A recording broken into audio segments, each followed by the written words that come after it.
Hey everyone, I'm Jeff Teagan, Raleigh, North Carolina. I'm your Toyota resource. Today we're going to talk about pricing, specifically out-the-door pricing.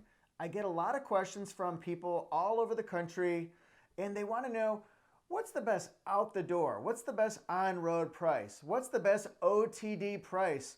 If you're in Missouri or California or Florida or Michigan or New York or North Carolina, where I'm from, there are going to be several variances and things to look out for. And then I'm going to tell you why I couldn't possibly give you your out-the-door price. Today's example is going to be for a RAV4 hybrid. Those are extremely popular these days, and that's one reason why RAV4 is the best-selling small SUV in the country, and it has been for several years. This is a RAV4 hybrid XLE Premium. It's in blueprint color. Here's the total MSRP price. We'll work off that one. And then it's got some options on it. So this could be a vehicle that you and your family might want, okay? So what's the best OTD price, Jeff? To answer that question, let's go to the board. That's right, help us, Mr. Wizard. So your out-the-door price, let's say you're in North Carolina where I'm from. It's pretty cut and dry. Sales tax is 3%, DMV fees are relatively low, the sale price seems to be pretty strong. So out the door, the sell price. Let's say you have an MSRP of $35,996, and let's say your DMV is around $110, okay? A dealer documentation fee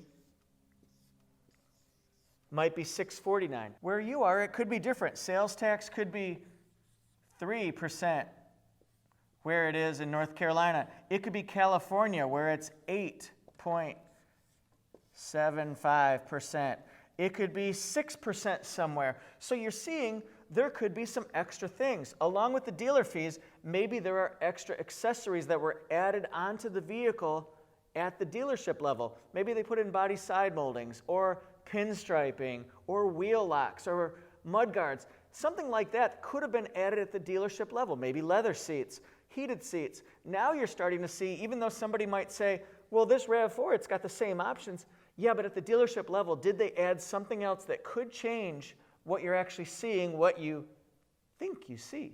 Now you can probably see this consumer sheet here is causing all sorts of trouble. It should be easy, right? Well, I've got 3 different pricing sheets, 3 different scenarios from different states, and this is going to tell you how tricky it actually gets. We'll just start here in North Carolina. We've got a fictitious name, certainly no information about it. And then we've got the sell price that matches the MSRP. This one's got a state inspection on it. It's got North Carolina state sales tax of 3%. A license and DMV fees. It has a dealer documentation fee and processing fee of $649. So look at that. Our price now is $37,867. Let's go over here. Let's say we've got another vehicle. Let's say it's the same vehicle, but it's sold for the same price. It has different sales tax. I adjusted the tax rates so it's closer to a 6%. Now, look at the sales tax, how that changed. Let's use the same dealer documentation fee just to be consistent. So now we have a price instead of $37,867, now it's $38,893. Okay, so that changed. Now let's change the codes to Los Angeles, California. Ho! So now what we've got here is they're selling it for $3,000 above sticker because they're high demand out on the West Coast. People charge more, a lot more. So now sales tax went up to $3,400. The state fees went up as well. Our dealer documentation fee went up to $11.98 because maybe they've got some accessories added on top of a dealer doc fee or some other processing. We just don't know that yet. So you'd think you were there, right? But notice I added those in by hand. So our sales tax, once we add that into this, goes up to $43,729. So now we went from 37 to 38 to 43. So that's why when you send me in a request asking, what price should I be paying in Minnesota? What's the price in Oregon or California? What should I be paying? I really can't answer that. As much as I'd like to answer every question and say, oh, you should be paying $37,000 out the door. You should pay $25,000 out the door. I don't really know. Your codes could be so different based on just sales tax, your DMV registration fees. Maybe your DMV in your state charges $800, where in North Carolina it's $100.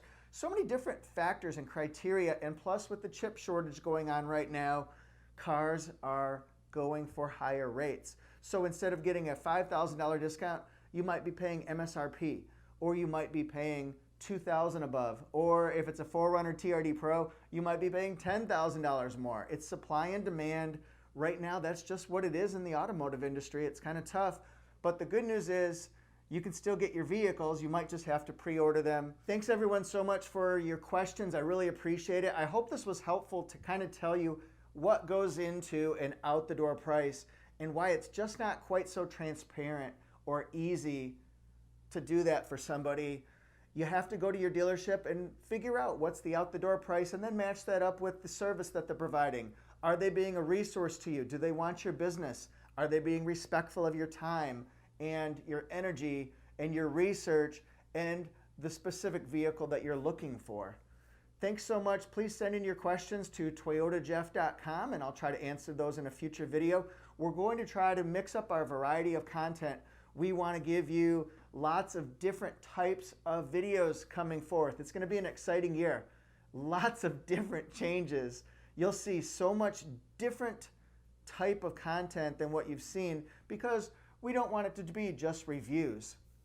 There's a whole world of automotive things to talk about. Thanks everyone so much. You can follow me on Instagram at ToyotaJeff1. You can follow me on Facebook at ToyotaJeff. And also I write for Torque News. TorqueNews.com/Toyota. Yeah, it's going to be good. Again, send in those questions to ToyotaJeff.com. I'll see if I can craft a video, especially questions about how to buy a car, how to research cars, how to learn about your cars, the whole process. We want to make it easy for you. So thank you, peace, and see you next time.